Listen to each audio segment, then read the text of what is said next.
তুই সারাদিন বিমুখ থাকা সত্ত্বেও, আমার হাতে হায়াত থাকা সত্ত্বেও, আমার হাতে মউত থাকা সত্ত্বেও, এভরিথিং আমার হাতে থাকা সত্ত্বেও আমি তোর ডাকি বলে ডাকি আমি, তুমি সাড়া দাও না। তারপরও আমি তোমার সব কিছু বহন করতেছি। বলেন এরকম দাতা কই পাবেন? একটু ভাবেন, বিবেক দিয়ে ভাবেন, কাজে দিবে কিন্তু। নাইলে এই কথা বলতে পারবেন না, এই কথা বলতে পারবেন না। আপনি যুক্তি দিবেন, তর্ক দিবেন, যুক্তি তর্কের জবাব কিন্তু এটার ভিতরে রাখা আছে। আপনার ব্রেনের ভিতরেই আপনার যুক্তি তর্কের জবাব রাখা আছে, আপনার ব্রেনের ভিতরেই রাখা আছে। আপনি এটা বললে হবে না যে আমি কর্মব্যস্ততার কারণে পারি না। ড্রাইভার যদি বলে আমি চালক হিসাবে নামাজ পড়তে পারি না, আমি ওকে প্রশ্ন করব তোমাকে চালানের যোগ্যতা কে দিল? হ্যাঁ, কে দিল? আল্লাহ।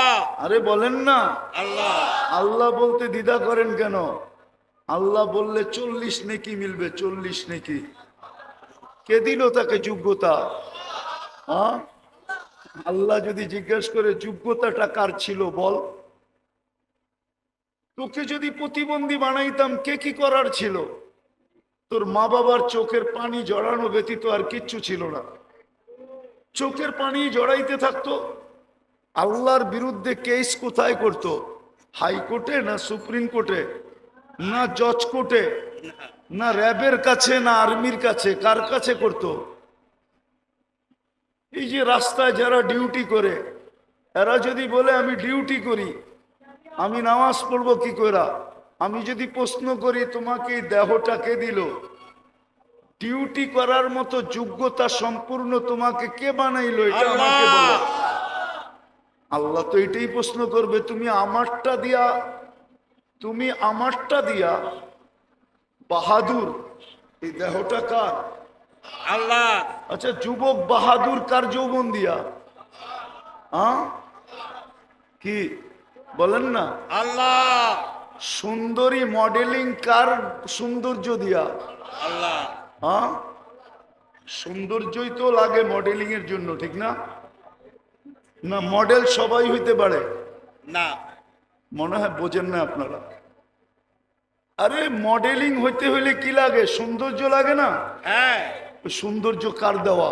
আল্লাহ। না ওর বাপ মা বাজার থেকে কিনা আইনা সেট করছে? হ্যাঁ, বলেন না। না প্লাস্টিক সার্জারি করছে পুরা শরীর? তাও তো না, কার দেওয়া? আল্লাহ। তাহলে ঠিক যে যেখানে কর্মরত ওকে কর্মযোগ্য কে বানাইছে? আল্লাহ। যদি না বানাইতো কিছু হইতো না। তো কি করে বলে যে আমি তো কর্ম করতেছি, আমি ব্যস্ত, আই এম ভেরি বিজি, আমি আপনার ডাকে সাড়া দেই তো দেই কি করে? ও কর্মযোগ্য বানানোটা ভুল হয়েছে, ঠিক না? এটাই মনে হয়। নাহলে ও সাড়া দেয় না কেন? রোডওয়ালা যদি রোডেই নামাজের জন্য দাঁড়াইতো তাহলে হয়তো রোড থাইমা যেত, নামাজের পরে আবার খোলা যেত, ঠিক না? কত আন্দোলনেই তো রোড সারাদিন থামা থাকে, ঠিক না? আপনাদের ফ্লাইওভার কি মাঝে মাঝে থামে না? হ্যাঁ, লম্বা জাম হয় না? জি। না হয় না? হয় হয়। না, এটা 24 ঘন্টা চলতে থাকে। মাঝে মাঝে তো আমরাও 2-1 ঘন্টা কাটায় দিই ফ্লাইওভারের উপরে। 10 মিনিটের জন্য যদি থেমা যেত। কিন্তু ওকে বলে সবাই যেন বুঝাইতে চাইতেছে তুমি আমাকে যোগ্যতা সম্পূর্ণ বানানো, এটা তোমার ভুল। তুমি আমাকে শ্রেষ্ঠ কেন বানাইলে? তুমি আমাকে সৌন্দর্য কেন দিলে? তুমি আমাকে কর্মযোগ্য কেন বানাইলে? যুবকও যেন বুঝাইতে চায় আমি আকর্ষণের পাত্র কেন বানাইলা? আমাকে তৃতীয় লিঙ্গ বানাইতা তাই ভালো ছিল, মানুষ দেখতো আর খালি হাততালি দিত। অন্য ভাষায় বুঝাইলাম, এটাই মনে হয় ভুল হয়ে গেছে। এটা আসেন শেষ জায়গায় চলে আসছি। আর লম্বা করতে চাইতেছি না। মানুষকে আল্লাহ নিশ্চয় দিছেন একটা মেসেজ বোঝানোর জন্য, যে মানুষ ভালো মতে বোঝো, আমি ছাড়া যেরকম তোমার অস্তিত্বের কোনো বিকল্প চিন্তা ছিল না, আল্লাহ ব্যতীত মানুষের অস্তিত্বের কোনো বিকল্প চিন্তা আছে না নাই? আছে? আল্লাহ ছাড়া মানুষকে অস্তিত্ব দিতে পারবে? জি না, কোনো বিকল্প চিন্তা আছে? জি না। আল্লাহ বলে আমি ছাড়া যেরকম তোমার অস্তিত্বের বিকল্প চিন্তা নাই, আমি ছাড়া যেরকম তোমার পূর্ণতার বিকল্প কোনো চিন্তা নাই, চিন্তাধারা নাই, যে মানুষকে যদি আল্লাহ শারীরিক পূর্ণতা না দিত, না দেন, তাহলে দুনিয়ায় আসার পরে টাকার বলে যদি পূর্ণতা নিতে পারতো, জি না। তাইলে বহুত প্রধানমন্ত্রীদের ঘরেও এরকম বাচ্চা কাচ্চা আছে যেটা মার পেটের থেকে পূর্ণতা নিয়ে আসে নাই, কিন্তু প্রধানমন্ত্রীর টাকার পাহাড় থাকা সত্ত্বেও উনি দুনিয়াতে ওনার ঘরের বাচ্চার পূর্ণতা নিতে পারেন নাই। আঙ্গুল দিয়া দেখাবো? 2-4টা দেখানো যায়, নাম সহ দেখানো যায়, নাম সহ। পূর্ণতা নেওয়ার কোনো সুযোগ নাই। তো আল্লাহ বুঝাইতে চাইতেছেন, আমি ছাড়া তোমার অস্তিত্বের যেরকম কোনো বিকল্প চিন্তাধারা নাই। মানুষ চিন্তা করছিল, চিন্তা যে মার পেট ছাড়া টেস্ট টিউব বেবি বানাবে, টিউবের ভিতরে বানাবে, টিউবের ভিতরে, মার পেট ব্যবহার করবে না। কিন্তু বিজ্ঞান বানাইছিলেন, কিন্তু পরে দেখছেন যে এটা দিয়া কোনো কর্ম করা যাবে না। যেরকম যদি বুঝাই, বুঝবেন কিনা জানি না, ঢাকা শহরে বাস করেন তো, গ্রামগঞ্জে যান না, কোত্থেকে বুঝবেন? গ্রামে অবেলা যদি মেয়ের জামাই আসে, তো শ্বশুর শাশুড়ির মুরগি ধরতে যায়া, গ্রাম্য মুরগি ধরতে যায়া, দেশি মুরগি ধরতে যায়, মাঝে মাঝে কাপড়ও খুলা যায়, মনে হয় বোঝেন না। আর পোল্ট্রি যেটা ফার্মের, ওইটা নড়ে আর চড়ে, নড়ে আর, ওটা না হাঁটে না দৌড়ায়, ও বইয়েই থাকে, ঠিক না? তো বিজ্ঞান দেখছে বাচ্চা তো হবে, কিন্তু ওইটা দিয়ে কর্ম করা যাবে না, পাত চালানো যাবে না, বন্দুক চালানো যাবে না, প্লেন চালানো যাবে না, দুনিয়ার কোনো কাজ করা যাবে না। ওটার নাম দিতে হবে পোল্ট্রি বাচ্চা। পোল্ট্রি কি? ওটা নড়বো আর চড়বো, ঠিক না? তো বিজ্ঞান কানে দইরা তবা করে ফেলছে, এখন আগের জায়গায় চলে আসছে যে আল্লাহ ব্যতীত অস্তিত্ব দেওয়ার কোনো বিকল্প নাই, আল্লাহ ব্যতীত পূর্ণতা দেওয়ার কোনো বিকল্প নাই। টাকার বলে পূর্ণতা নেওয়া যায় না। তো সব যখন আল্লাহ দেন, তাইলে ওই ব্যক্তিটাকে যখন আল্লাহ ডাকে তো আসে না কেন? কেন আসে না বলেন? এই জন্যই তো বলছে মানুষের মতো অকৃতজ্ঞ কেউ নাই, নিমক হারাম কেউ নাই। মানুষের চেয়ে নিমক হারাম কোনো জাতি নাই, মানুষের চেয়ে অকৃতজ্ঞ কোনো জাতি নাই, মানুষের চেয়ে কপাল পোড়া কোনো জাতি নাই। বরং দেখা যায় মাঝে মাঝে কিতাব ঘাটলে দেখা যায় মানুষের চেয়ে নিকৃষ্ট কেউ নাই। শুকরও মাঝে মাঝে সকালবেলা ঘুমের থেকে উঠা বলে, মালিক চোখটা খুলবো, কিন্তু কোনো বেনমাজির উপরে যেন দৃষ্টিটা না পড়ে। আল্লাহ জিজ্ঞাসা করে, কেন? বেনমাজি আমার চোখে আমার চেয়ে নিকৃষ্ট। তো যুক্তি জিজ্ঞাসা করে, কোন যুক্তিতে? তো আমি তো উঠেই তোমার প্রশংসা করি, আর তুমি ওকে ডাকো, তারপরে ও আসে না। তুমি ওকে ডাকো, আর আল্লাহ ডাকে কেন? এক গাদা জিনিস দেওয়ার জন্য ডাকে, এক গাদা। হায়, মুসলমান যদি নামাজ পড়তো, তাহলে আমার বিশ্বাস ঢাকা শহরে এত ক্লিনিক হতো না। আমার বিশ্বাস এত লম্বা ঘন্টায় ঘন্টায় সিরিয়াল দিয়ে বসে থাকতে হতো না। আর আমার বিশ্বাস ডাক্তারদের পোয়া বারো হইতো না যদি মুসলমান নামাজ পড়ার মতো পড়তো। কেননা নামাজের ভিতরে আরোগ্যতা রাখা আছে, শেফা। আপনি বলবেন হুজুররা অসুস্থ হয় কেন? আমিও বলবো আমিও ওই নামাজ পড়ি না যেরকম পড়ার দরকার। আর পড়লে আল্লাহ রসুলের কথাই সত্য। সল্লি, পড়ো, ফাইন্না ফিস সালাতি শিফা। নামাজ পড়ো, নামাজের ভিতরে আরোগ্যতা রাখা আছে। যদি পড়ার মতো পড়তো তো কথা শুরু ছিল মানুষকে কেন নিশ্চয় অস্তিত্ব দেন, মেসেজ দেওয়ার জন্য। যেরকম মানুষ, আমি ছাড়া তোকে অস্তিত্বে আনার কোনো বিকল্প রাস্তা নাই, আমি ছাড়া পূর্ণতা দেওয়ার বিকল্প কোনো রাস্তা নাই, ঠিক তদ্রূপ আমি ব্যতীত ভালো মতে বোঝ, তোর এই জীবনটা, ছোট জীবনটা গুছানের কোনো বিকল্প রাস্তা নাই। গুছানো বোঝেন? জি। এই 60-70 বৎসরের জীবনটা যদি গুছায়া চালাইতে চাস, একটু সুখ শান্তির সাথে যদি চালাইতে চাস, কাটাইতে চাস। এই জন্য বাংলায় একটা প্রবাদ বাক্য আছে, পরিশ্রম ধন আনে। এটা আমিও মানি, পরিশ্রমে ধন আনবে কিন্তু সুখ আনতে পারবে না। বাংলায় প্রবাদ বাক্য আছে, পুণ্যে আনে সুখ। কি পুণ্য বোঝেন? কি নেকে আনে সুখ। আল্লাহ সুখ দেয়, আল্লাহ সুখ দেয়।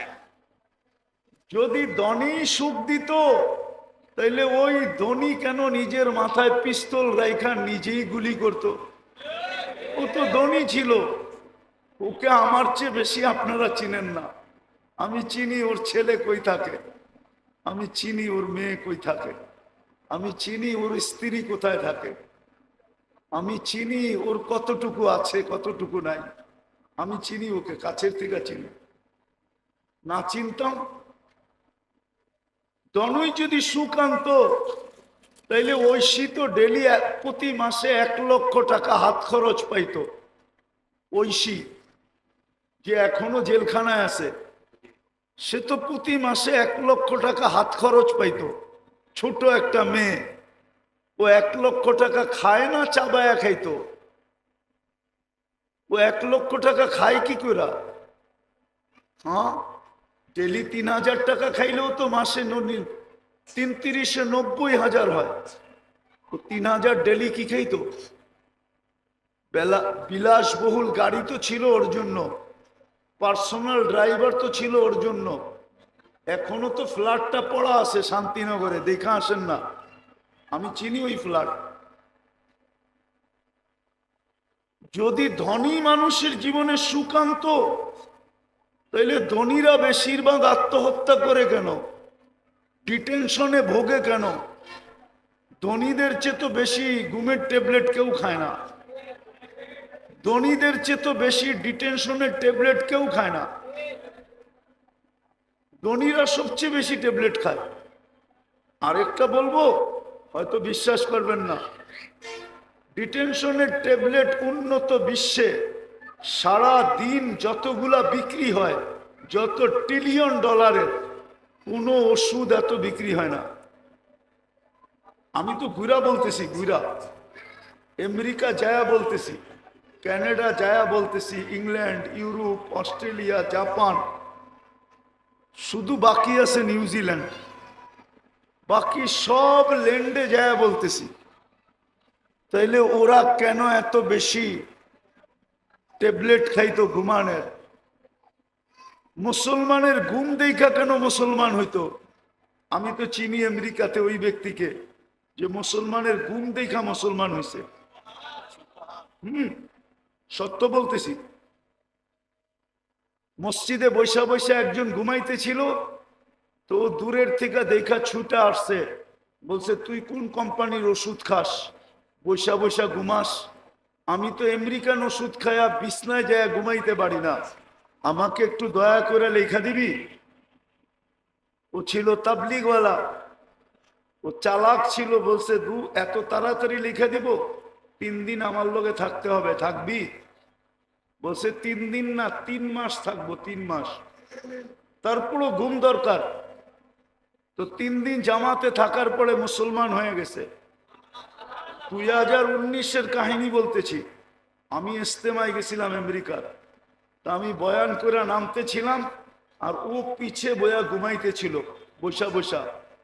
তা আমি আইসা ওরে খোঁচা দিয়া জিজ্ঞাসা করছিলাম, কোন কোম্পানির ট্যাবলেট খাস, আমাকে লেখা দিবি? তো আমাকে হাইসা দিয়া বলতেছে 3 দিন সময় দিতে হইব, তাইলে লেখা দিবি। অথচ আমি ইস্তেমার বয়ান করে নামলাম। সত্য এটা, ভাবেন, নাইলে ছোট জীবনটা কেটে যাবে। সুখের আশায় দৌড়াইতে থাকবো, কিন্তু কোনোদিন সুখ দেখবো না। সত্য এটাই। পুণ্যে আনে, পুণ্যে আনে, পরিশ্রম কি আনে? আলস্য দারিদ্রতা আনে মানি, কিন্তু দুঃখ আনতে পারে না। পাপে আনে দুঃখ, পাপে পাপে। মানুষের জীবনে দুঃখ আসে পাপের কারণে, অলসতার কারণে মানুষের জীবনে দুঃখ আসে না। মানুষ দুঃখী হয় শুধু পাপের কারণে। তো আল্লাহ মেসেজ দেওয়ার জন্য নিশ্চয় অস্তিত্ব দিছেন, যে তোমাকে নিশ্চয় অস্তিত্ব দিলাম মেসেজ, তুমি এই ছোট জীবনটা যদি সুখে থাকতে চাও, তাহলে আমি আল্লাহ ছাড়া বিকল্প নাই। আমি আল্লাহকে পাইতে হবে। যেমন দেখাইলাম, অস্তিত্ব আল্লাহ ব্যতীত বিকল্প, পূর্ণতা আল্লাহ ব্যতীত বিকল্প, সুখ আল্লাহ ব্যতীত বিকল্প নাই, কোনো কিছুই আল্লাহ ব্যতীত বিকল্প নাই। সবকিছুর ভান্ডার কিন্তু ওনার কাছে। নাইলে দৌড়াইতে থাকবো, যেমন আজকে দৌড়াইতেছি। রাত্রেও তো এখান দিয়া যাই, রাত্রেও যাই, 2টা 3টা 4টা বাজে, দেখি এই কাউন্টার গুলা সব খোলা, কর্মরত মানুষগুলা এখানে ব্যস্ত, চা বিক্রি হইতেছে, এটা হইতেছে, সেটা হইতেছে। সবাইকে যদি জড়ো করে জিজ্ঞাসা করি, রাত্রটা তো ঘুমের জন্য ছিল, তুমি কেন সজাগ? রাত্রটা তো ঘুমের জন্য ছিল। রাত্রের 1 ঘন্টা ঘুম দিনের 5 ঘন্টার ঘুমের সমান হয় না। ওয়াজআলনা লাইলা লিবাসা ওয়াজআলনা নাওমা সুবাতা। রাত্র বানানো হয়েছে ঘুমের জন্য, দিন বানানো হয়েছে ওয়াজআলনা নাহারা মাআশা। দিন বানাইছি আমরা কর্মের জন্য, কিন্তু সাইদাবাদ তো 24 ঘন্টা কর্ম করে, না করে না? জি, করে। 24 ঘন্টা কর্ম করে। যদি জিজ্ঞাসা করি কর্ম করো কেন, আচ্ছা বলেন, লাউড স্পিকার বাইরেও খোলা আছে, শীত তো শুরু হয়ে গেল, ঠিক না? 2 দিন পরে কনকনে হবে, ঠিক না? জি, এই কনকনে শীতের রাত্রে ল্যাব গায়ে দিয়া 2 জনে ঘুমানো সবচেয়ে মজা। 2 জন বলছি, কিন্তু ল্যাব গায়ে দিয়া 2 জনে ঘুমানো সবচেয়ে মজা, না সাইদাবাদের কাউন্টারে বইয়া টিকিট বেচা মজা? মানুষ হিসাবে বলেন কোনটা মজা? হ্যাঁ, ঘুমে। শীতের দিন, কনকনে শীতের দিন, সকালবেলা ল্যাপের ভিতরে 2 জনে ঘুমানো মজা, না সকাল সকাল ওইটা রাস্তা দিয়ে হাঁটতে হাঁটতে কর্মের দিকে যাওয়া মজা? কোনটা মজা? আরে বলেন না। ঘুমে। ঘুমে মজা। কিন্তু ওকে যদি জিজ্ঞেস করি, ও বলবে সুখের জন্যই তো এখানে বসে আছি। কিসের জন্য? সুখের জন্য। তো সুখ ছাইরা সুখের জন্য বসে আছে। আপনি আমাকে যুক্তি দিয়া বুঝান, এটা কোন যুক্তি? সুখ তো মিলে না, সুখের আশাই তো ছুটতেছে। শীতের দিন তো সকালবেলা ফজরের পরে দেখি, আমি তো খিলগাঁই থাকি, ঢাকা শহরেই থাকি, রাস্তাগুলার ভিতরে মানুষের স্রোত যখন দেখি সকালবেলা, তো নিজের মনটাই বলে হায় সুখের আশায় সুখ ছাড়া কনকনে শীত গায়ে নিয়া ছুটতেছে সবাই, কিন্তু সুখ তো এখানে নাই। মানুষকে আল্লাহ এই মেসেজ দেওয়ার জন্য নিশ্চয় অস্তিত্ব দিছেন যে মানুষ বোঝ, তোকে নিশ্চয় অস্তিত্ব দিলাম, পূর্ণতা আমি ছাড়া বিকল্প কোনো রাস্তা নাই, অস্তিত্ব আমি ব্যতীত বিকল্প কোনো রাস্তা নাই, তোকে স্বয়ং সম্পূর্ণ করা আমি ব্যতীত বিকল্প কোনো রাস্তা নাই। বিজয় তোর দিলের ভিতরে গাত, এই ছোট জীবনটাও সুখী হওয়ার জন্য আমি ব্যতীত বিকল্প কোনো রাস্তা নাই। এই জন্য আল্লাহ মেসেজ দেওয়ার জন্য নিশ্চয়। দ্বিতীয়টাও বুঝাইতেছি, শেষ জায়গায় চলে আসছি, দ্বিতীয়টাও শেষ জায়গায় চলে আসছি, দ্বিতীয়টাও বুঝাইতেছি। এই জীবনটাই তো জীবন না, 60-70 বছর তারপর চলে যেতে হবে, যেটা চিরদিন। ওইখানেও যদি সুখ পাইতে চাই, আর যদি বলি প্রবাদ বাক্য, নগদ যা পাও হাত পেতে নেও, বাকির খাতায় শূন্য থাক, তাইলে আপনাকে বুঝায় কোনো লাভ নাই। ইনশাআল্লাহ আপনি একদিন সচক্ষে দেখবেন যে বাকির খাতায় শূন্যই আছে, আপনার প্রবাদ বাক্যই থেকে যাবে। এই জন্যই কোরআন বলছে আফা হাসিবতুম আন্নামা খালাকনাকুম আবাস। ও মানুষ, কোন সৃষ্টি যদি অনর্থক সৃষ্টি না হয়, তাহলে তোর মতো সৃষ্টির সেরা মানুষটা অনর্থক হয় কি করে? যাকে আমি সৃষ্টির ভিতরে সবচেয়ে সৌন্দর্য দিলাম, ওটা অনর্থক হয় কি করে? যাকে সৃষ্টির ভিতরে সবচেয়ে সুন্দর গঠন দিলাম, ওটা অনর্থক হয় কি করে? যাকে আমি দুনিয়াটা হাতে উঠায় দিয়া দিলাম, ওটা অনর্থক হয় কি করে? যাকে দুনিয়ার আধিপত্য দিলাম, সেটা অনর্থক হয় কি করে? সর্বশেষ যেই মানুষটাকে আমি খলিফা, আমার প্রতিনিধি হিসাবে ঘোষণা দিলাম, ওটা অনর্থক হয় কি করে? যেই মানুষটাকে জন্ম নিতে দেরি, সৃষ্টি শ্রেষ্ঠ সৃষ্টি, যাকে সেজদা করতে দেরি করে নাই, ওই মানুষটা অনর্থক হয় কি করে? এই জন্যই তো কবি বলেন, मिले खाक में अहले शाह कैसे कैसे, जमी खा गई नौजवान कैसे कैसे, अजल ने न छोड़ा किसरा न दारा, उसी से सिकंदर सा फाते भी देहारा, हर एक लेके क्या क्या हसत सुधारा, पड़ा रह गया यही ठाट सारा। ঐতিহ্য পড়া থাকবে, ঐতিহ্য। সোনার গায়ে ঐতিহ্য পড়া আছে, লালবাগ কিলায় ঐতিহ্য পড়া আছে, আহসান মঞ্জিলে ঐতিহ্য পড়া আছে, বিক্রমপুরে ঐতিহ্য পড়া আছে, রাজবাড়িতে ঐতিহ্য পড়া আছে, হাজারো ঐতিহ্য পড়া আছে, হাজারো ঐতিহ্য পড়া আছে। এখনো গণভবন পড়া আছে, গণভবন ঐতিহ্য পড়া আছে। আল্লাহ বলে, কবিও বলে ঐতিহ্য পড়া থাকবে। ছোটবেলা অনেক বাস কোম্পানি দেখতাম, যাদের নাম এখন পর্যন্ত একটাও নাই, শুধু একটা আছে, ঈগলের কিছু বাস এখন দেখা যায়, বাকি পুরান কোম্পানির একটাও নাই, শুধু ঈগলটা দেখা যায়। ছোটবেলার বাসের কোম্পানির কথা বলতেছি। বড় দাপট ছিল, বড় দাপট ছিল। রাগ হয়ে যাবেন বললে? না, পরিবহন রাগ হয়ে যাবে। বলবো, পরিবহন গুলার ব্যবহারে মনে হয় এরা যাত্রীকে বিনা পয়সায় নিয়ে যায়, বিনা পয়সায়। এরকম রাব ব্যবহার করে কাউন্টার থেকে নিয়া, পায়ে হাত দিয়া বলতেছি, রাগ হয়েন না, কন্ট্রাক্টর থেকে নিয়া সবাই এরকম রাব ব্যবহার করে, মাঝে মাঝে মনে হয় বিনা পয়সায় নিয়ে যায় কি, কিন্তু আসলে এদের পরিবহন চলে তো জনগণের মাধ্যমে, ঠিক না?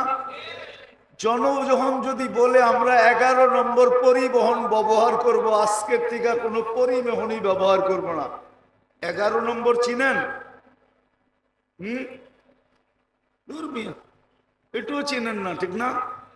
এই দুইটা পাও, এটা হলো 11 নম্বর। 11 নম্বর পরিবহন ব্যবহার করব, আর কোনো পরিবহনই ব্যবহার করব না। তাইলে দেখেন আপনাদের জনগণের পাও ধরে কেমনে। রিক্সাওয়ালারে যদি ব্যবহারই না করলেন, ঢাকা শহরের কত বড়, কিন্তু আমরা অলস হয়ে গেছি বিদায় 5 টাকার ভাড়া 50 টাকা দেওয়া যায়, ঠিক না? 20 টাকার ভাড়া 100 টাকা দেওয়া যায়, ঠিক না? হ্যাঁ, এই জন্যই তো আমরা অসুস্থ। সব ফার্মের মুরগি হয়ে গেছে, 1 কিলো হাঁটতে পারে না, ঠিক না? জি। হ্যাঁ, তো যেটা বুঝাইতেছিলাম, দুনিয়াটা চলবে না আল্লাহ পাওয়া ছাড়া। লেখালন এই জন্যই আপনাকে নিশ্চয় অস্তিত্ব দেয়। মেসেজ, এটা মেসেজ।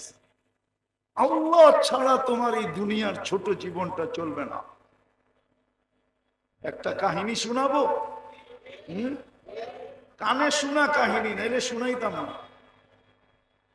দেখেন না, কনস্ট্রাকশন শ্রমিক থাকে না, যারা বিল্ডিং শিল্ডিং বানায়, ঠিক না? তো ওদের একজন সুপারভাইজার থাকে, অনেকগুলা কি দিন মজদুর থাকে, ঠিক না? ওরা দেখবেন সকালবেলা টিফিনকারি নিয়ে আসে লোকে করা, দুপুরে একসাথে বৈশা খায়। তো একদিন যাইতেছিলাম, অনেক আগের কথা, তো দেখছি সবাই খাইতেছে আর গল্প করতেছে, গল্প। তো যেই বাড়িতে কাজ করতেছিল, একজন বলতেছিল ওদের যে সুপারভাইজার, তাকে যেই নামে ডাকে ওই নামেই ডাকতেছিল যে আমাগো স্যার এত শিক্ষিত, ওর বাপে ওরে শিক্ষিত বানায় তো একটা বেউকুব বানাইছে। সব দিয়ে জিজ্ঞাসা করছে তুই বুঝলি কি করে? হয়তো ম্যাডামের কথা ছাড়া কিচ্ছু করে না, কিন্তু ও এত বড় অফিসার, বিয়া করলো ও, বিল্ডিং বানাইতেছে ওর টাকায়, সব খরচ করে ও, কিন্তু ও তো ম্যাডামের কথা ছাড়া লড়ে না। তাইলে আমি বেউকুফ বলবো না, বলবোটা কি? মনে হয় বুঝাইতে পারি না। তারপরে নিজেদের কথা বলতেছে, দেখ আমরা শিক্ষা দীক্ষা লই নাই, গায়ে খাটি, আমরাই ভালো আছি। তার একটা হাসে আর জিগায় কেমনে ভালো আছিস? দেখছস ফজরের আগে উঠা আমাগো টিফিন কারিটা রেডি করে দিছে, গরম গরম পাক করে দিছে, এই যে নিয়ে আসছি এখন খাইতেছি। বিকাল বেলা বাড়িতে যায়া দেখমু পানিটা রেডি আছে, যায়া গাও গোসল করমু। তারপরে বউ বলবে ছেলে পেলেকে তোরা একটু দূরে যা, তোর আব্বা সারাদিন খাইতে আইছে, একটু আরাম করুক। তোরা যদি বিরক্ত করস তাহলে আরাম করতে পারবে না, কালকে আবার কাজে যাইতে হবে। যদি অসুস্থ হয় তাহলে সংসার চলবে না, তোরা একটু দূরে যা, তোর আব্বা আরামে ঘুমাক। তারপরে বউ আইসা একটু গায়ে পায়ে তেল লাগায়া দেয়, তাইলে আমরা বালা আছি না তো সারে বালা আছে? সারে তো সারাদিন কথা সারা লড়েই না। মনে হয় বুঝাইতে পারি না। এই জীবনটাও আল্লাহ চাওয়া ছাড়া চলবে না, আর আখেরাতটা তো চলবে না, চলবেই না। এই জন্য আসেন আজকের থেকে তওবা কইরা, বেশি করতে হবে না, বেশি। আমাদের আল্লাহ এরকম না যে বেশি করতে হবে। আজকে তো শ্রমিকরে খাটায় 12 ঘন্টা, বেতন দেয় 8 ঘন্টার, 8 ঘন্টার, ঠিক না? না 8 ঘন্টার দেয় না, 12 ঘন্টার দেয়। নাইলে এত আন্দোলন বেতনের লেগে কেন হয়?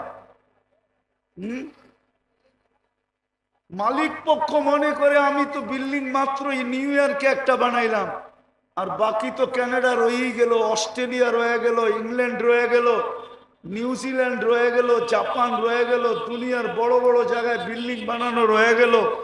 তোকে এত বেতন দিমু কেন, আমি আগে বিল্ডিং বানায় লই, ঠিক না?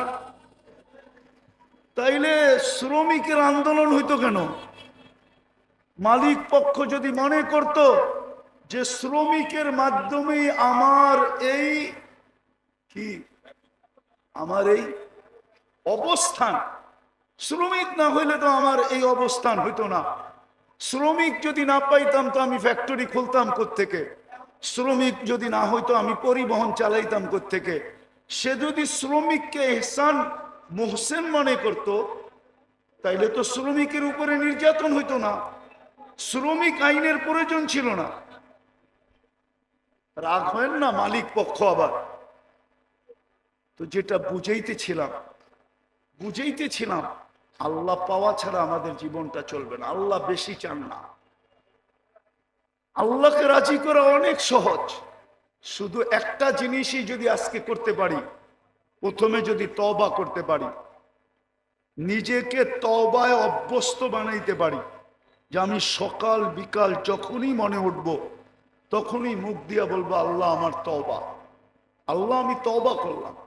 আল্লাহ তওবা খুব পছন্দ করেন। দ্বিতীয়, এই উম্মতের জন্য বেশি কিছু করতে হবে না, 5 ওয়াক্ত নামাজ পড়লেই যথেষ্ট। পারবেন পড়তে? পাক্কা পারবেন? নামান। আর একটা পরিবেশকে টিকায় রাখতে হবে, তাইলে দেখবেন আমরা সমস্ত বিপর্যয়ের থেকে বেঁচে থাকবো। যেমন বাংলাদেশ বেঁচে আছে শুধু একটা কারণে, নাইলে বাংলাদেশের বিপর্যয়ের কথা পেপারে একবার আসে নাই, একাধিকবার আসছে। মিডিয়ায় হাজারো বার বলছে যে বাংলাদেশে বিপর্যয় ঘটবে, কিন্তু বাংলাদেশে কোনো বিপর্যয় আজ পর্যন্ত ঘটে নাই।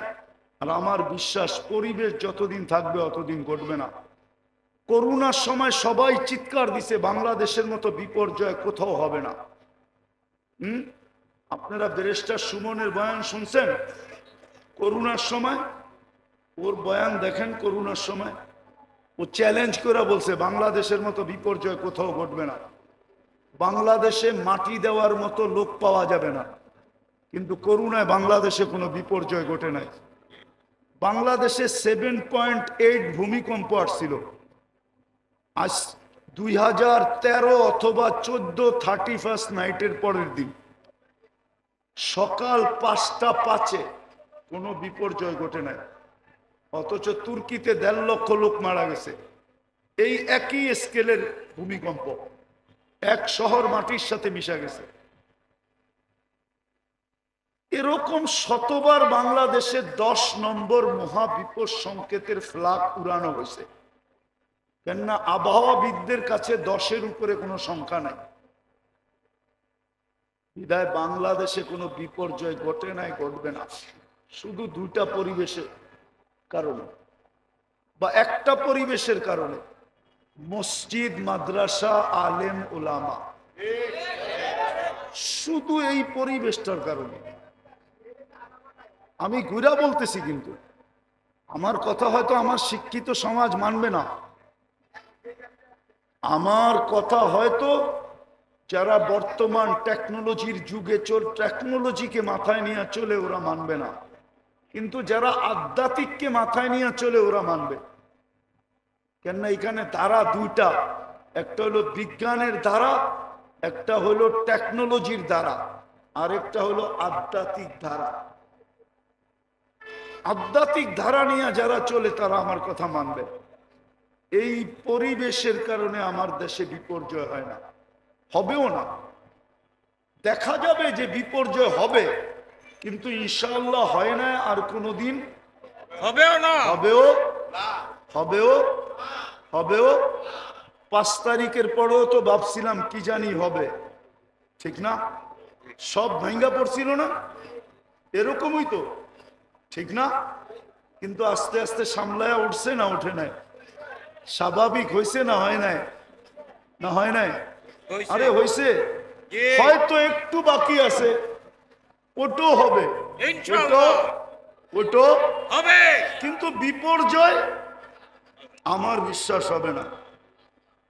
যদি এই পরিবেশটাকে ধরে রাখি, ওই পরিবেশটার সাথে সংযুক্ত থাকি, মসজিদ, মাদ্রাসা, আলেম, ওলামা, পারবেন? হ্যাঁ, ইনশাআল্লাহ পারবেন? ইনশাআল্লাহ এটাও একটা মাদ্রাসার আয়োজন। আপনাদের কাছে যদি কখনো সাহায্যের হাত পাতে, কিন্তু আমার বিশ্বাস মনে হয় পাতবে না। যেই ফ্যামিলির মাদ্রাসা, এরা যদি ইচ্ছা করে, আল্লাহ এদেরকে যতটুকু দিছে ইচ্ছা করে, কিন্তু এরা হাত পাততে পারে মনে হয় এই জন্য, অন্যদেরকে সংযুক্ত করার জন্য, জি অন্যদেরকে সম্পৃক্ত করার জন্য। সংযুক্ত করার জন্য, জি অন্যজনকে এই সোয়াবে ভাগীদার। ভাগিদার করার জন্য হয়তো হাত পাততে পারে, নাইলে এই ফ্যামিলির হাত পাতার কথা না। আল্লাহ এদেরকে যা দিছে, আপনারা সহযোগিতা করবেন ইনশাআল্লাহ। ইনশাআল্লাহ আল্লাহ আমাদেরকে আমল করার তৌফিক দান করেন। আমিন। ওমা আলাই